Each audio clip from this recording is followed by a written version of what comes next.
Good afternoon. I'm Michael Dawson, President of the Photographic Arts Council, Los Angeles. We are honored to co-present this program with Show LA. The Photographic Arts Council, Los Angeles, also known as PAC LA, is a nonprofit organization devoted to the medium of photography.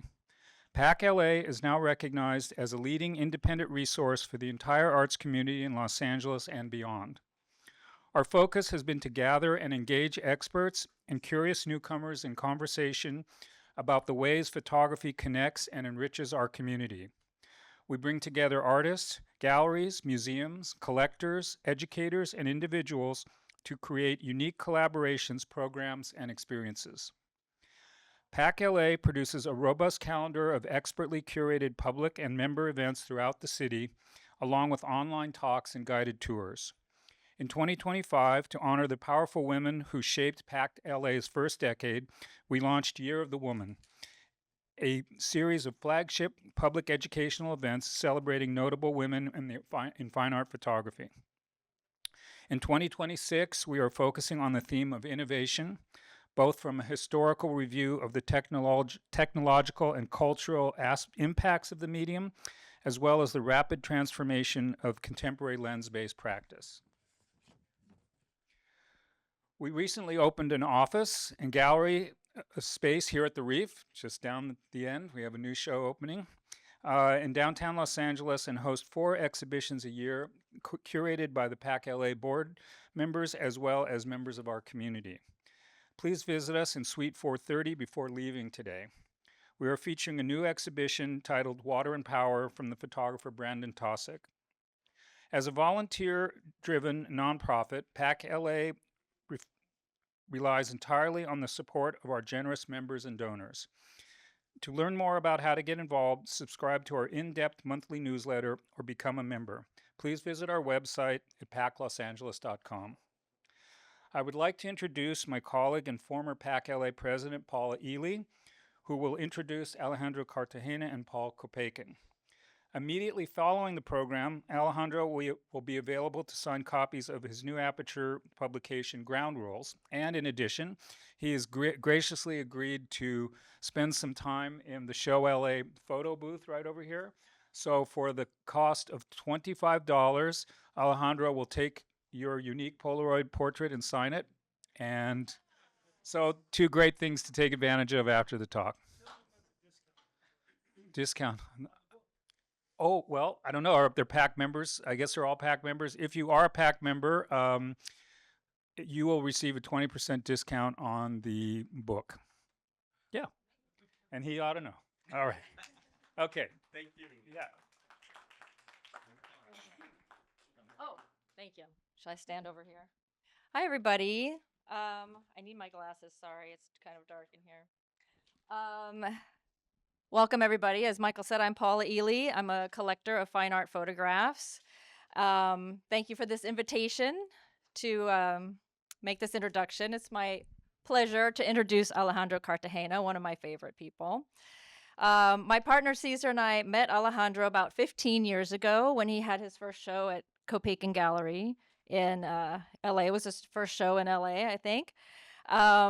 And then we invited Alejandro to make a presentation at our home for the members of PAC LA, and a few of you were there.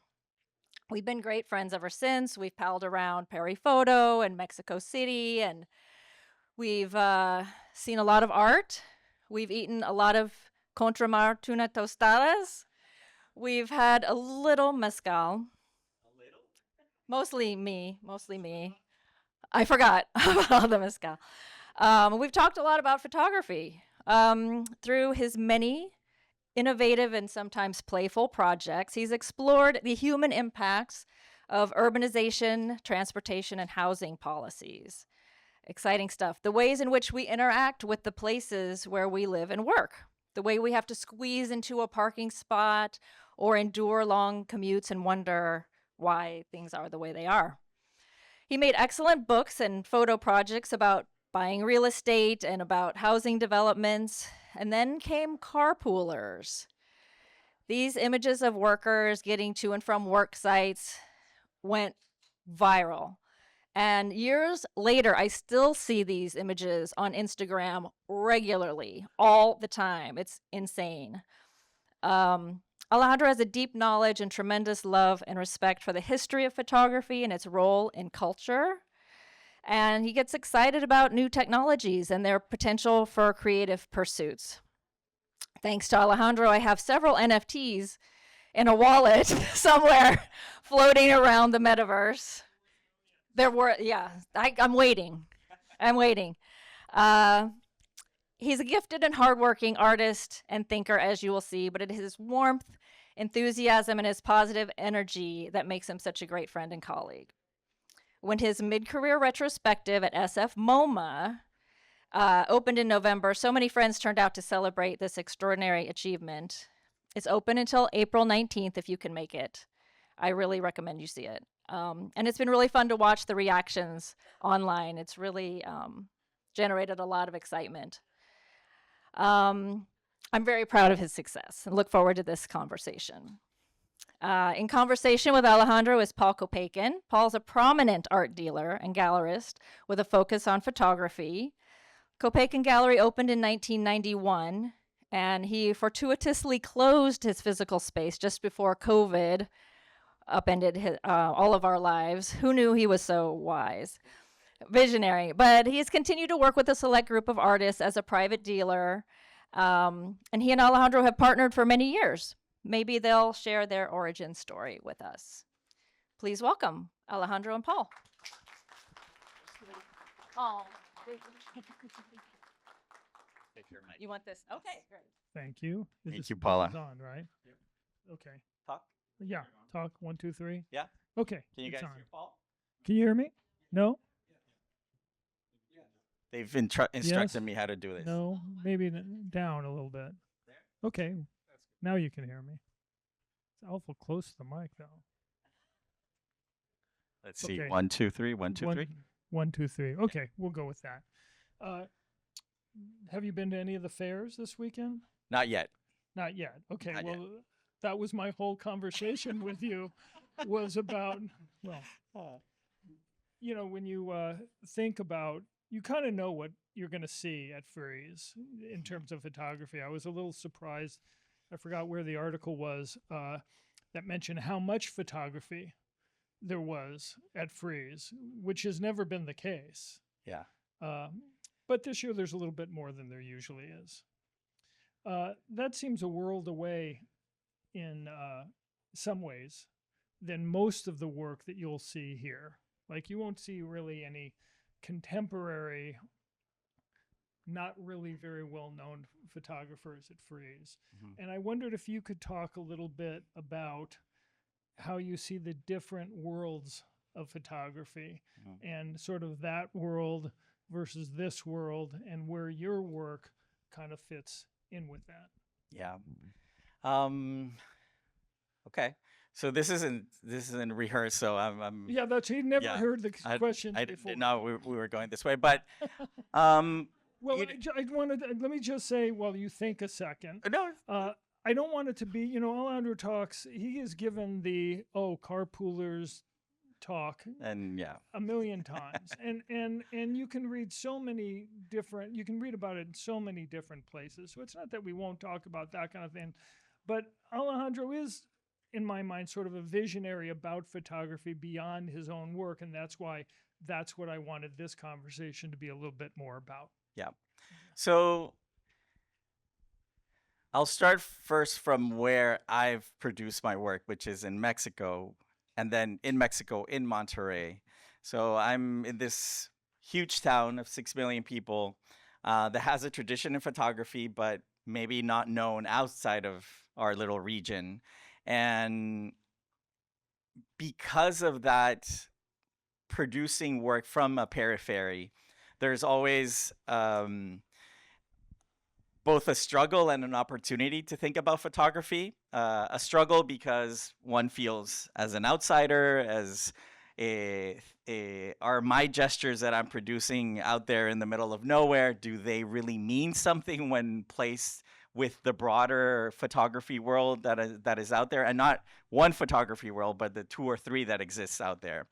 So from an artistic perspective, it's always been a challenge to think about that.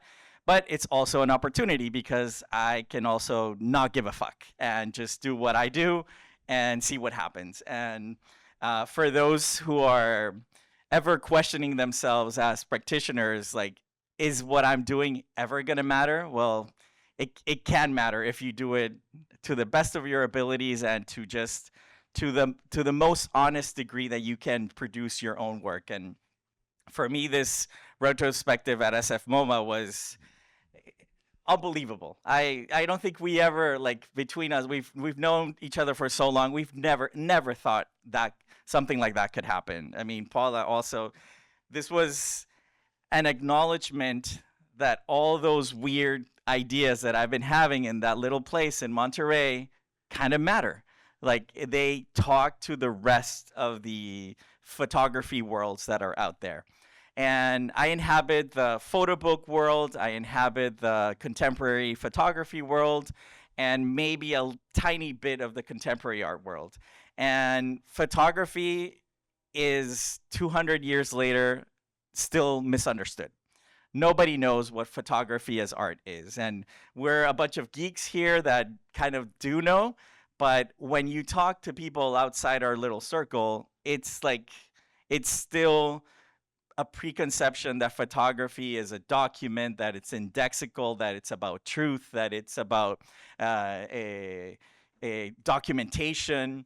And, you know, in a way, that's what allowed the art world to usurp photography. Yes. And then say, well, no, then photography's art because I'm a big art gallery and I've taken, I'm Gagosian and I've taken Eggleston. Yes. And that makes it art. Yes, yes. And that is one of the dynamics that happen for that contemporary art world looking into photography, into our little niche of contemporary photography. Stealing it.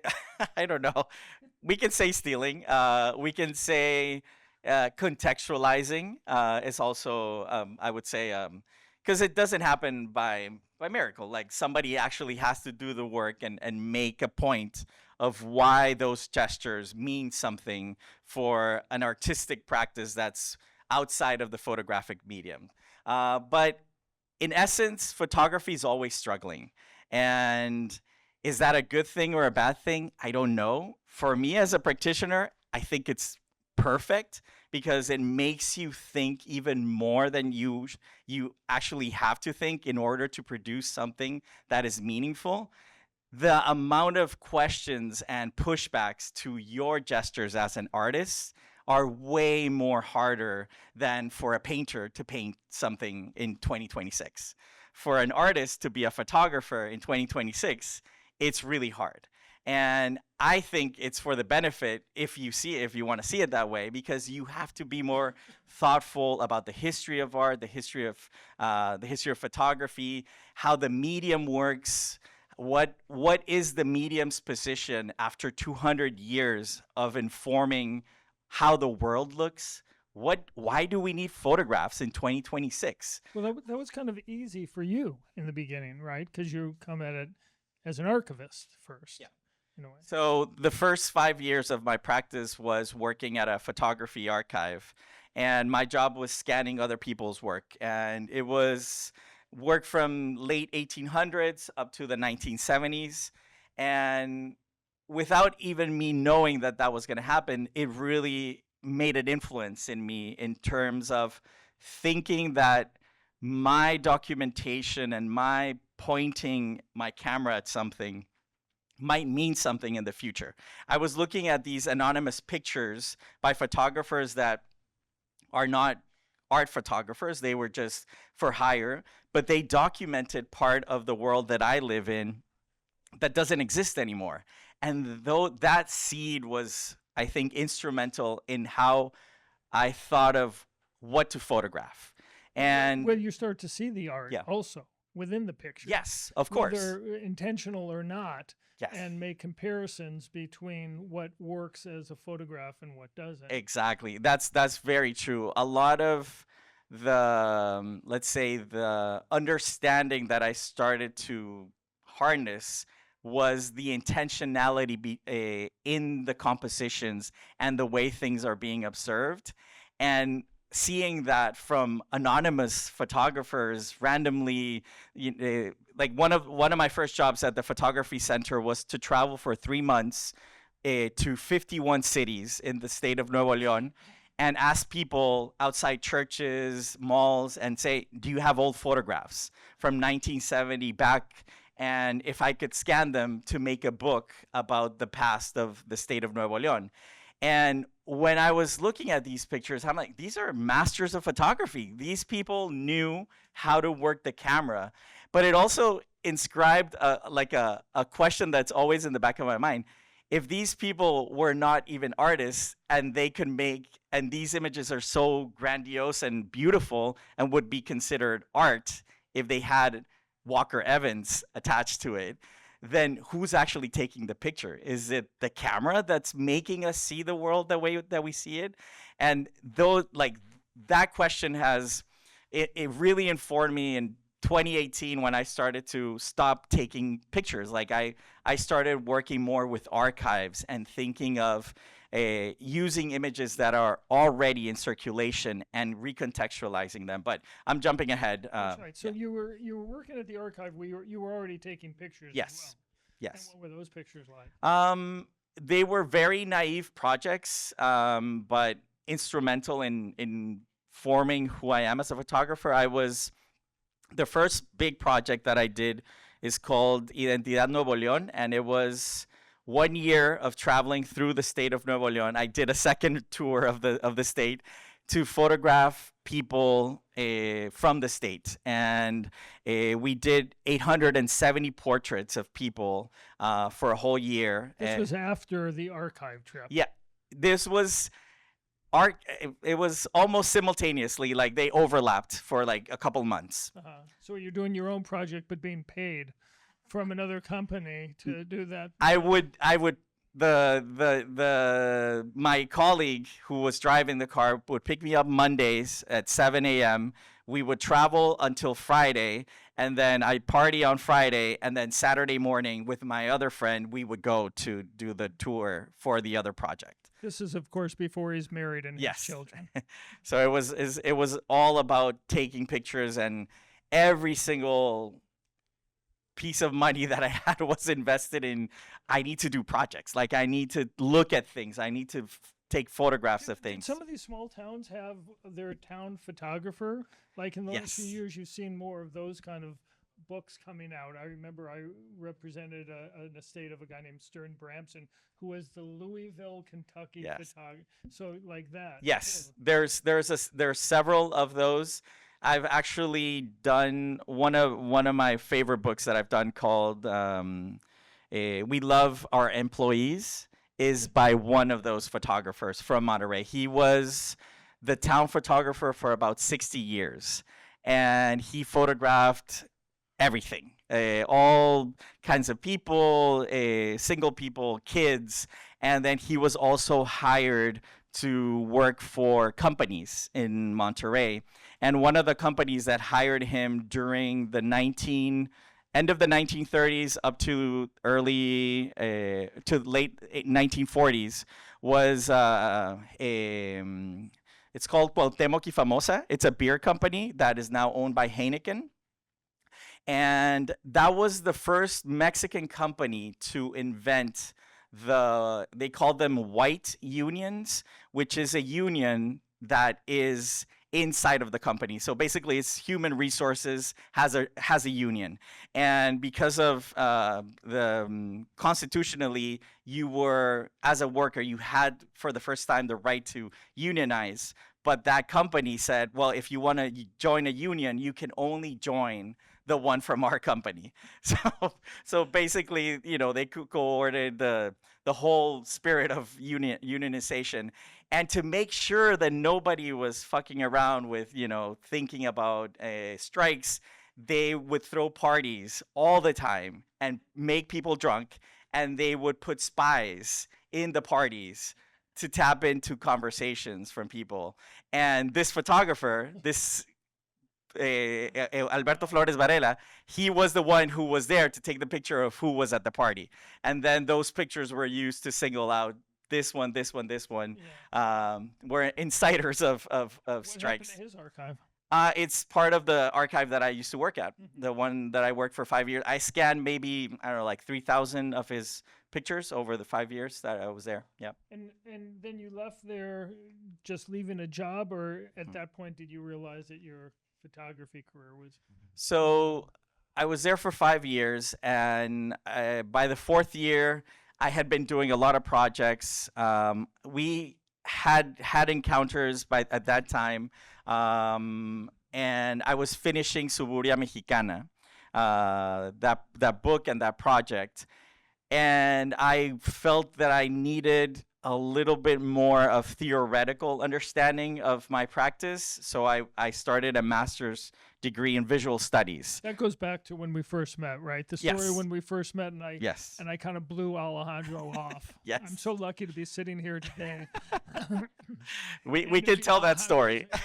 But that is it, because even though I don't know, you left that, you walked away from that encounter. Mhm. In the photography world, as most of you probably already know, you have all of these Portfolio reviews. Portfolio reviews, 6-foot table, photographers on one side, you're on the other as a professional, and you go over these portfolios. Well, so I wasn't really hot on Alejandro's initial No, he wasn't. portfolio. and thankfully that caused you to then decide that maybe I was yes, missing I was something. an asshole. Yeah. Okay, but beyond that, No. maybe you also needed to. Yes. So, Yeah, that Houston Photo Fest portfolio review changed my life. I was beaten down by those encounters because I was very naive. I had no idea what I was doing. And I promised myself that I would never have that happen to me. And so I went back, got even more intense about what I was already intense because I felt I was 28. I had already finished a degree in leisure management. I had been working in hotels and restaurants for 10 years, and I felt I was late to the game. And after that review, I was like, okay, I need to double down on what I'm doing. And partly of why I've been able to do 30 books in my career, because I felt I was late and I needed to run instead of walk towards my career. And I did the master's in visual studies. Then I had to leave the archive because I started teaching in the university, and I taught there for 3 years while I was doing the master's. And it was during that time we were in the drug war in Monterrey. Things were getting really, really grim in the city. And that was when I started I finished the master's degree. I quit completely the museum. I stopped teaching in my private school. I simultaneously, I also had a private photo school. And I started doing the Carpoolers Project.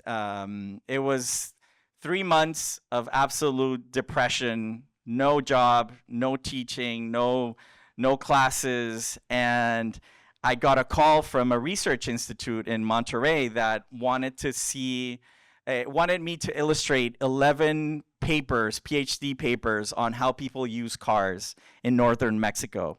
And I got out of bed, and I started to take pictures for each one of these research papers. And one of the papers was about traffic. And so I was finding really high vantage points from bridges, from buildings, and taking pictures of the landscape filled with traffic. And in one of those bridges, I looked down, and I saw one of the carpoolers, and I took one picture. That's carpooler number 1. That's the first picture that I took of that series. And then I kept on taking pictures of the cars and the pickups and everything that was passing. And I was very doubtful. I'm like, no, I'm not, this isn't a project. I didn't see how that would tie into my practice. But then I took some of the prints just just to see what happens, to a portfolio review. I had a grant with Pablo Lopez Luz, a really close friend of mine, and Paula's. And he said, Alejandro, those are the pictures that people are going to remember you by. You go back and you do that project. And he was right.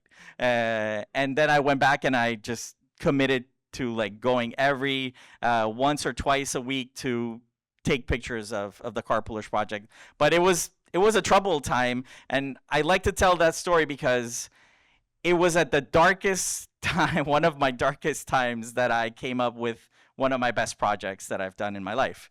But I was in a complete depression, sleeping 3, 4 into the afternoon. I didn't know what to do with my life. And yeah. Okay, so, but around that time also, I don't know if photographers started to come to you, because I also knew you not only as a photographer, but somebody who had your thumb really on what was going on with Mexican photography.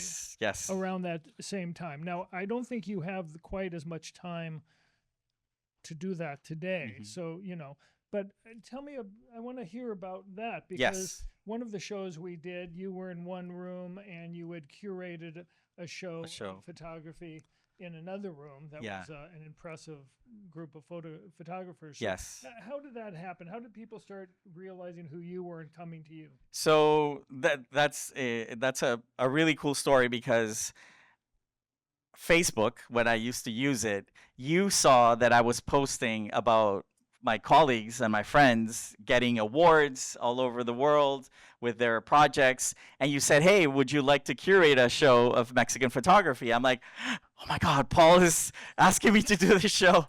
And I remember I didn't understand exactly what you asked. And 1 month prior to opening, you're like, I had already sent all the show of the other artists. And you're like, where's your work? I'm like, what are you talking about? He's like, yeah, we'll do a show for you in the other gallery. I'm like, oh my God. Okay. So I put together a show. Santa Barbara? No, that was Suburbia Mexicana. Oh. Yeah.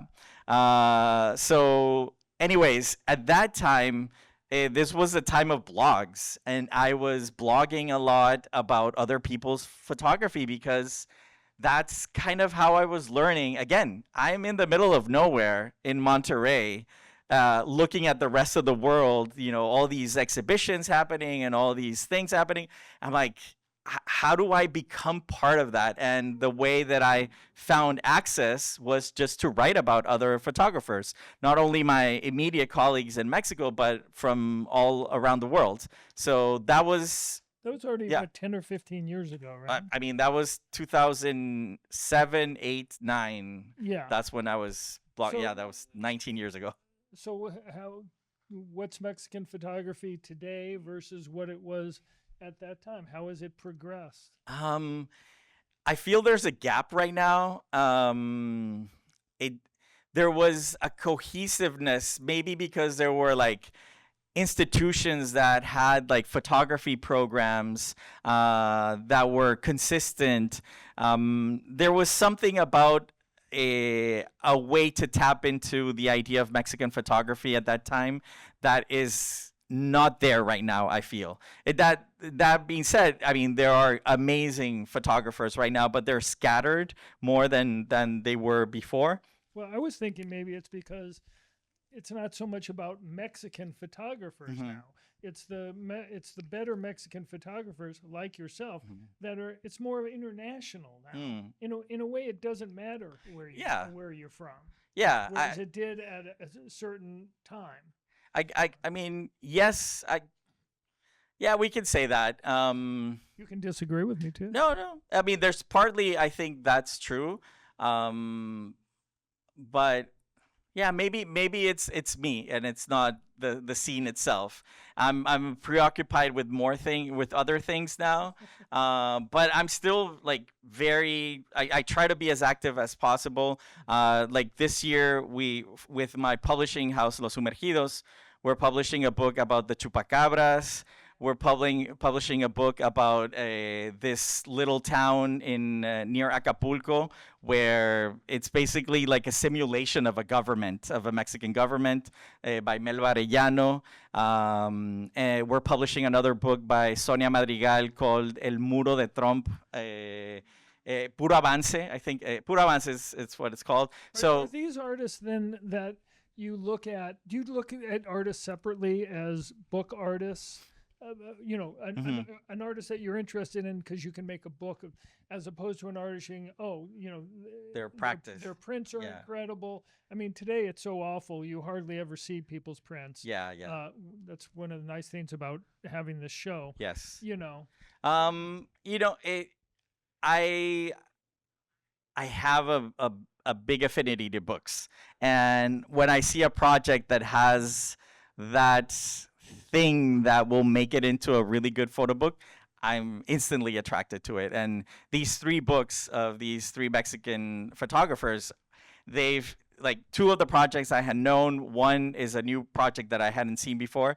I'm like, we got to do a book of this. Oh, and a 4th book by Ingrid Hernandez. She already did a small edition of the book, and we're gonna like produce it as a trade book. So it's not like you've seen an exhibition and you say, No. these are beautiful prints. And people just reach out, hey, I have this project. Would you take a look at it? And yeah. Well, I'm sure they do that all the time. All the time, yeah. And I don't publish everything that is sent, but these last 4 books that I've been presented is like, yes, we're gonna publish these books this year. Yeah. And your books are mainly sold.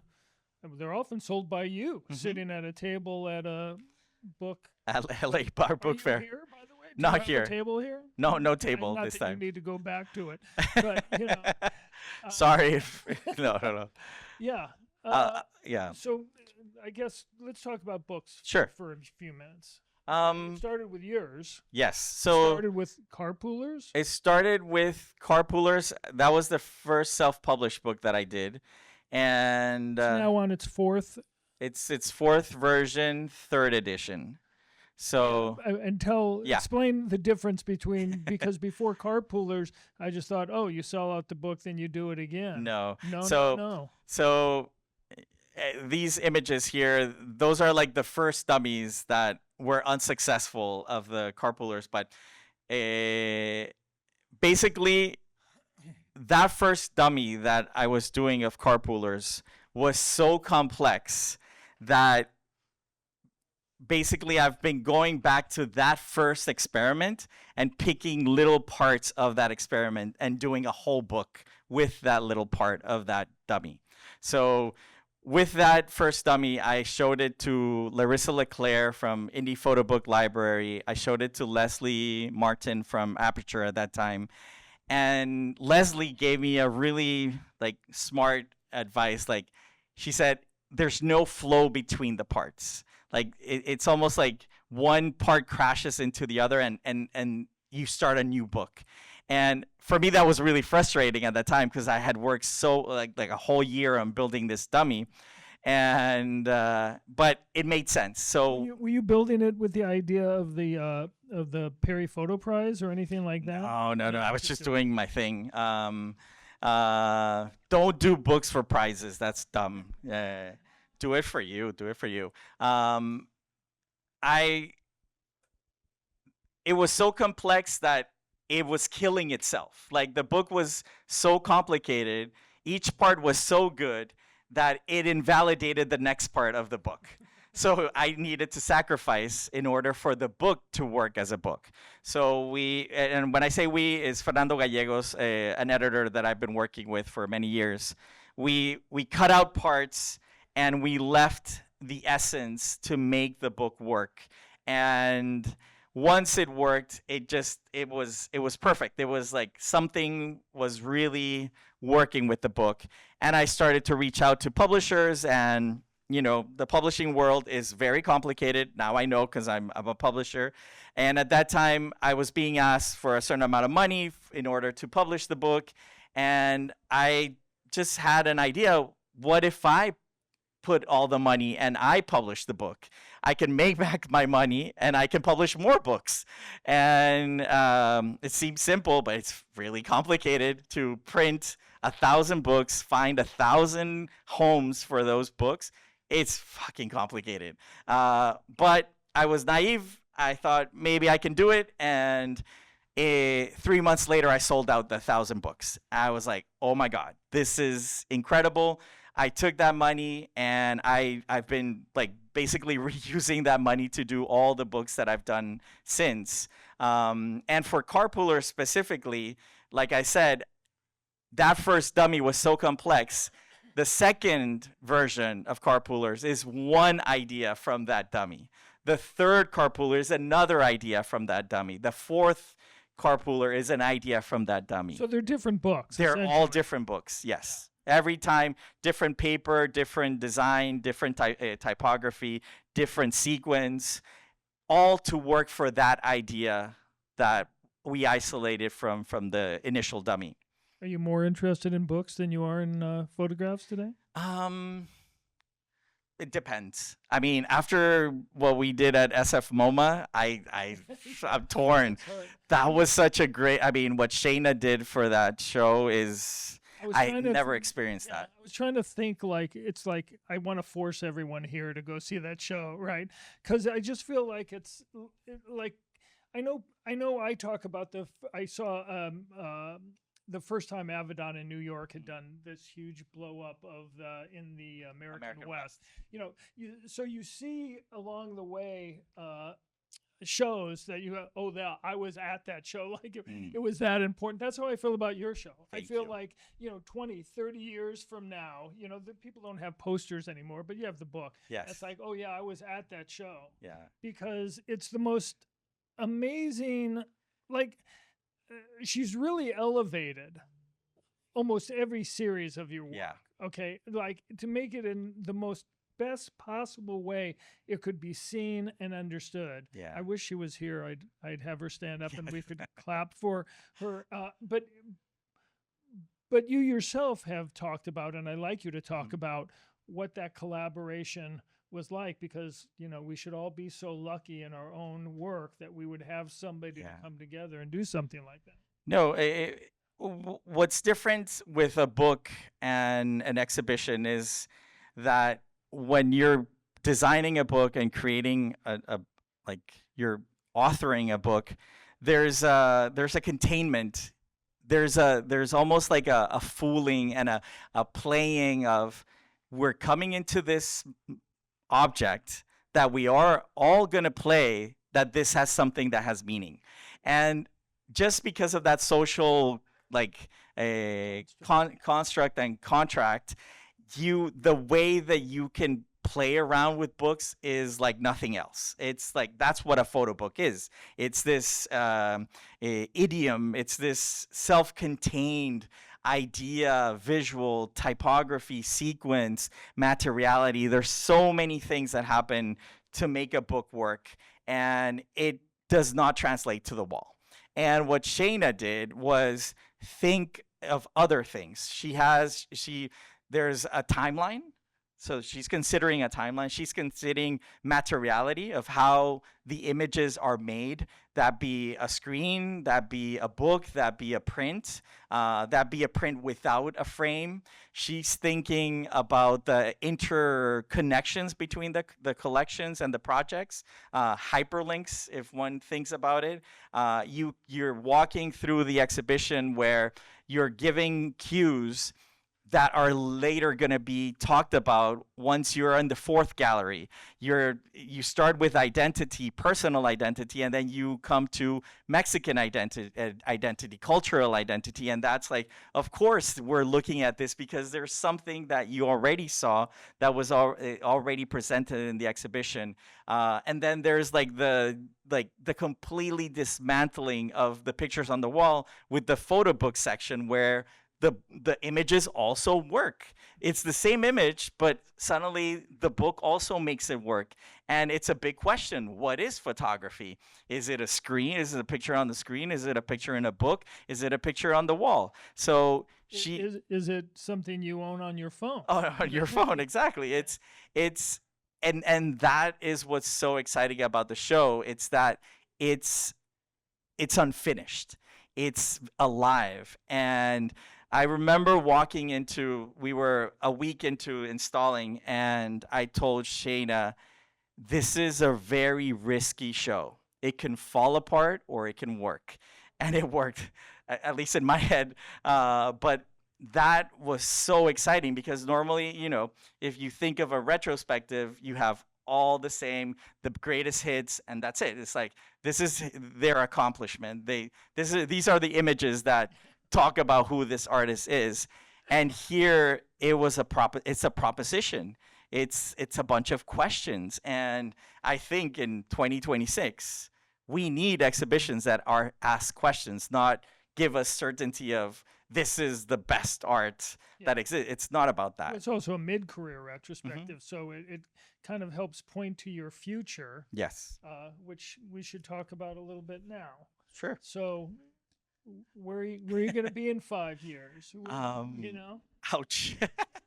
I'll tell you this year, I'm almost there. I want to publish 10 books this year. That's my goal. I have 7 that are already designed and about to be published. So if anybody has a book idea, no. Please come. But, Are they all, they're not all related. They're international. They're Not from different relational. publishers, different ideas, self-published. Some are zines. Yeah. Yeah. And I had an They're idea. not Mexican. They're not inherently Mexican. In Are the they? themes? Yeah, or- just the books themselves. It's not like, I publish Mexican books. Oh, no. But these are of my images. You're okay. This- You're 10 books of yours. Of my work, yes. Either as God, you're so conceited. It's not all about you. It's like, I had this dream in 2014-15 that photo book making for artists in the 21st century is like doing an album. Like you have 9 or 10 songs and you put it out in 1 year, and each one has a flavor, but they're connected somehow. And that's what I'm trying to do this year. 10 songs with 10 different themes. so you have to Yeah. come up with the next 3 because they were talking about you. You're not Yes. talking about the other books you're publishing. Yes, How and many then books are you publishing this year from other? from other people, 4. The 4 Mexican women photographers. Yeah. Is your publishing? What's it called? Your Los Sumergidos, the submerged. uh-huh. It was a joke on a road trip. We were not getting into any of the book fairs. We were kind of outcast, and we're like, fuck, how are we gonna sell these books if nobody lets us put a table at these fairs? And yeah, we called ourselves the submerged, the undervalued, and yeah, and now we do get the opportunity to bring stories that otherwise would not be seen unless we had these opportunities to show these books. And how many people work in your book? Just 2 of you. I'm Yes. doing all of it. Yes. Okay. It's Carlos Loret de Mola in New York, in upstate New York, and myself. I mean, for designing and that, yes, we work with other people and with a team of designers when we need them. So it's like per book. Has it turned into a money making? No. So it's a labor of love. It's a labor of love. We sell the books to make more books. That's the goal. Yeah. Yeah. That's great. So then let's talk about your other entity. Hmm. Okay. Oh yeah. Which is Fellowship. Fellowship. Anybody hear of Fellowship here? Raise your hands if you've heard of A Fellowship. few. Okay. So Okay, that's at least The 3 of pen- them out there. yeah. Success. I think somebody had both of their hands up though. Oh no. So in 2020 during the pandemic, I had this moment of full stop. Like I had nothing to do. We got into Perry Photo with the Los Sumergidos, and then they canceled. We got into the LA Art Book Fair. They canceled. It was like, oh my God, this was our big break, and it wasn't. But I was home a lot. I was on the computer a lot, and I took a deep dive into digital art and new media art and NFTs and blockchain and all decentralized kind of ideas. And lo and behold, I expanded my vision of what art is in the 21st century. Art is about the computer, it's about the internet, and I've been like passionate about it. I've been collecting a lot of that work, and As prints or NFTs? as NFTs mainly. And then in late 21, I met Neil Hutchinson. You met him last night. And he started to collect my work as NFTs. And I asked him if he had, like, what was he thinking about building a collection? He said, no, I don't know what I'm doing. You know, I'm just buying photography because I like it. And I said, would you like me to curate a collection for you? And he said, yeah, go for it. And so we kind of built a collection. We hired Darius Himes, somebody from Stanford, from the Museum of Fine Arts Houston, and we kind of said, this is like the ideal collection for Neil. And we started buying, and then some of those artists kind of asked if we would be interested in selling the work. And suddenly we said, oh, we're a gallery. And so we started selling photography, new media, generative art, artists that work with code, artists that work with AI. So there was a moment. Let's Yes. go back a little bit. There was a moment where NFTs were huge. Yes. I know I had one lucky hit myself with them. Oh, Okay. cool. But, you know, and a lot of money exchanged hands. Yes. It was a So- speculative market, yes. In one, what, a month, 2 months? No, year? it was a year and a half. A year and a half. Yeah. Okay. That was 2000. When I started was 2000, September 2000, and the boom kind of lasted until 22, more or less. Yeah. And you Yeah. personally happened to hit right Yes. at the perfect time with Yes. carpoolers and that.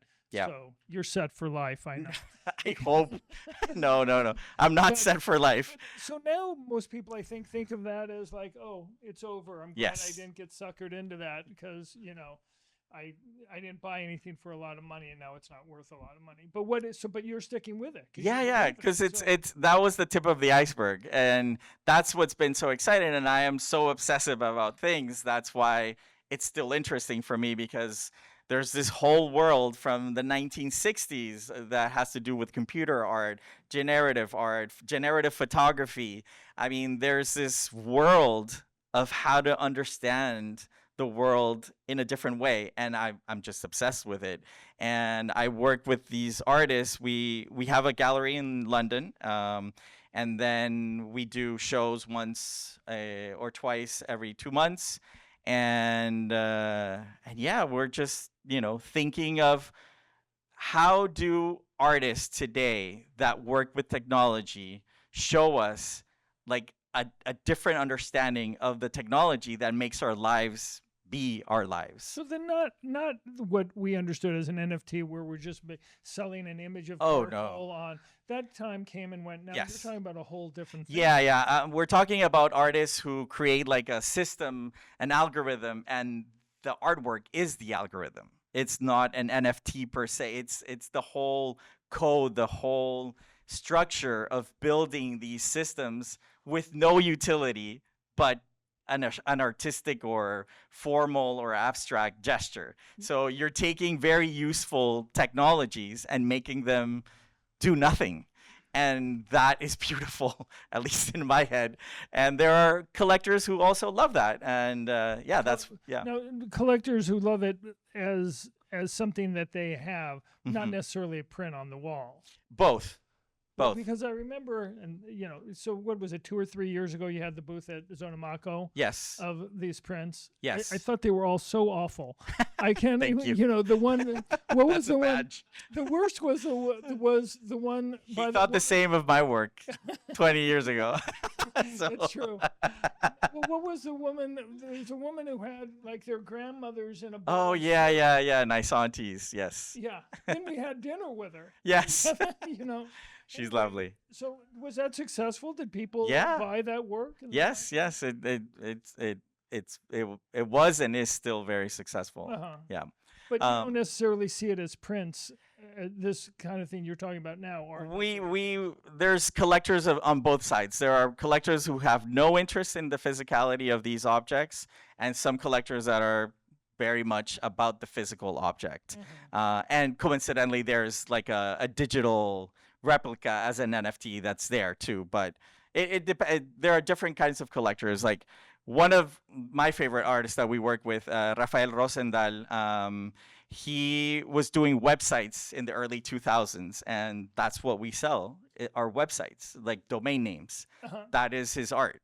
And it's amazing. Like I I don't regret many things in life, but I was like, oh my God, I wish I would have understood what these net artists were doing at the beginning of the 2000s. And Rafael is one of them. And yeah, And I mean, where could people you- buy those. What's the website? Or It's what do- fellowship.xyz. Fellowship.xyz.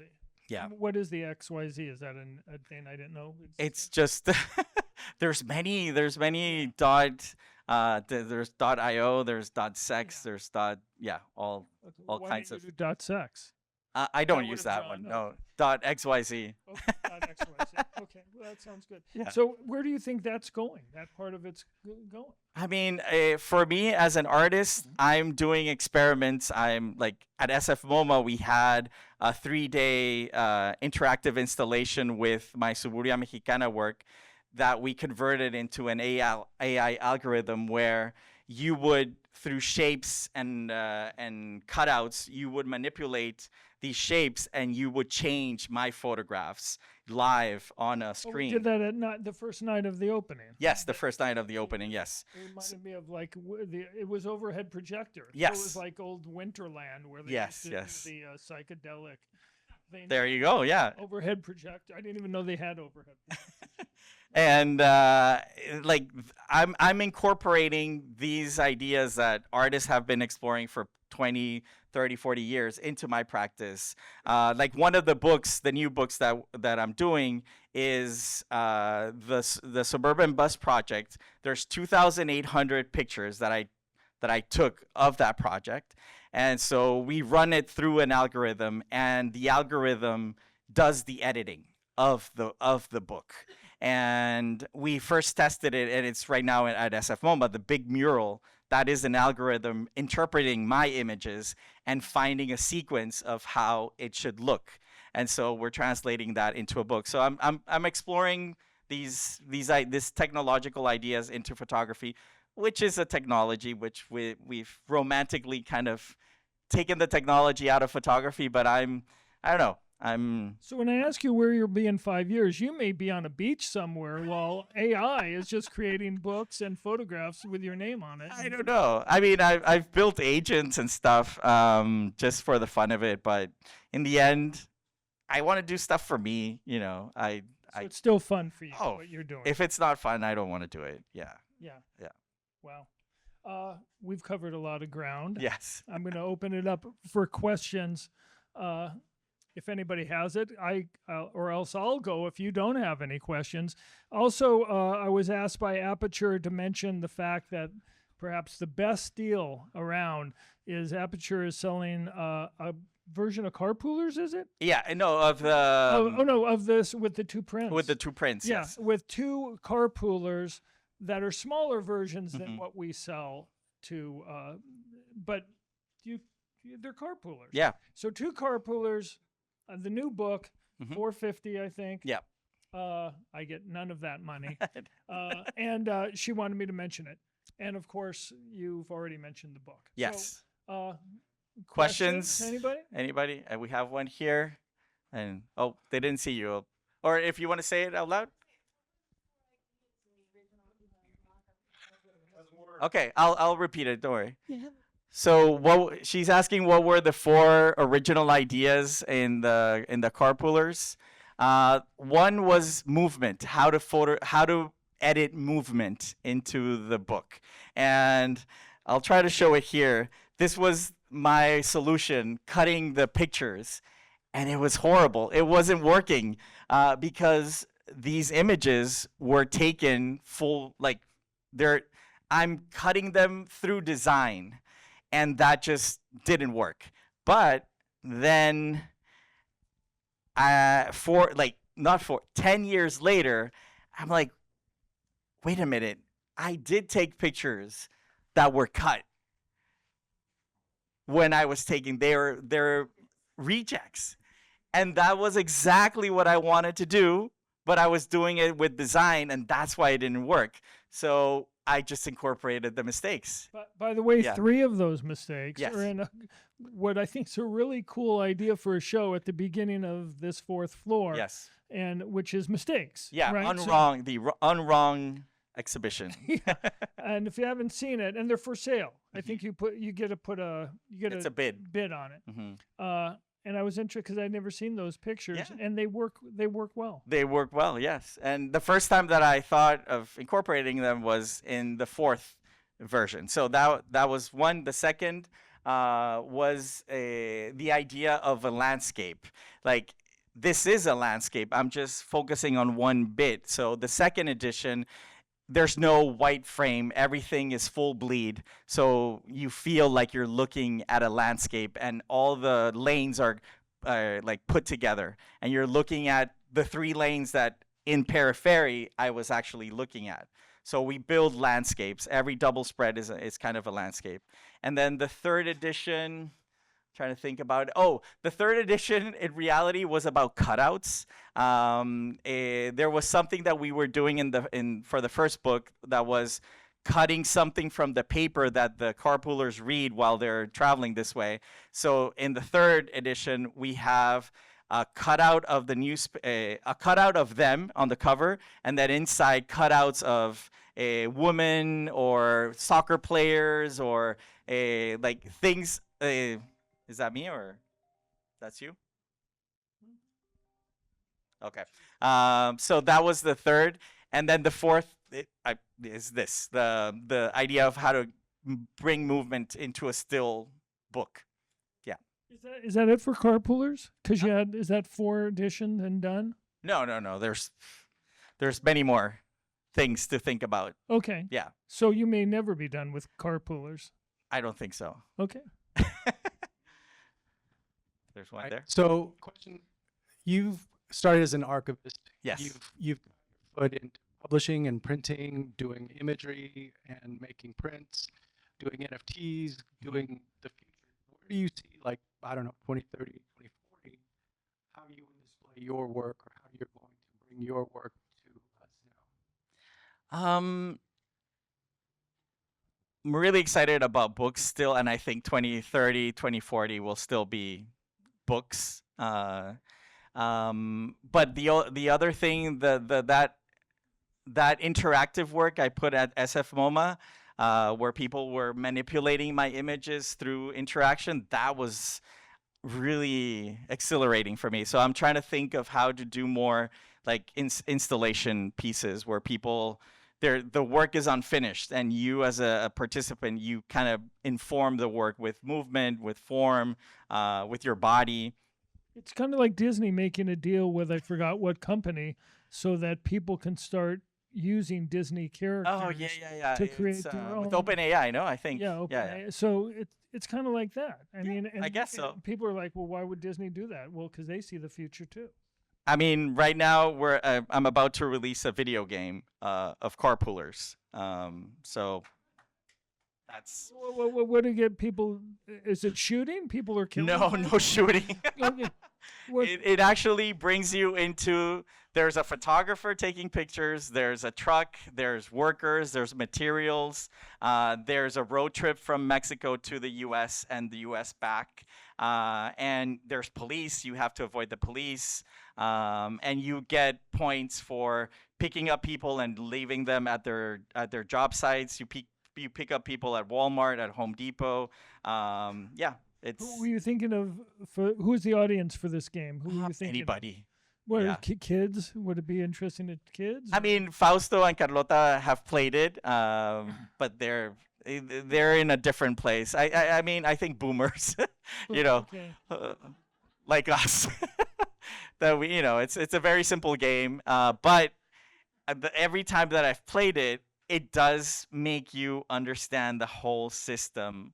I was talking yesterday with what's Julieta's husband, Luciano. Luciano is He's a gamer. a I mean, game he a first- game script writer, and I was telling him that what really excites me about it's the idea of a documentary video game. It's based on reality. It's based on things that have happened. And he's like, yeah, that's. And then we went into this. There's this niche inside of the whole video game world where people are thinking of documentary video games. Even he created a video game about trying to get to the best place in a company, and you would do interviews to get a better job. And the responses and the questions are based on real interviews and real responses from people. Did he finish that? Did that get done? The beautiful thing about that game is that at the end you get, a shitty office. Yeah, you're paid more. So do you really win at the end? So it's very conceptual, very documentary kind of thing. But yeah, so that's kind of what's in my head right now. Okay.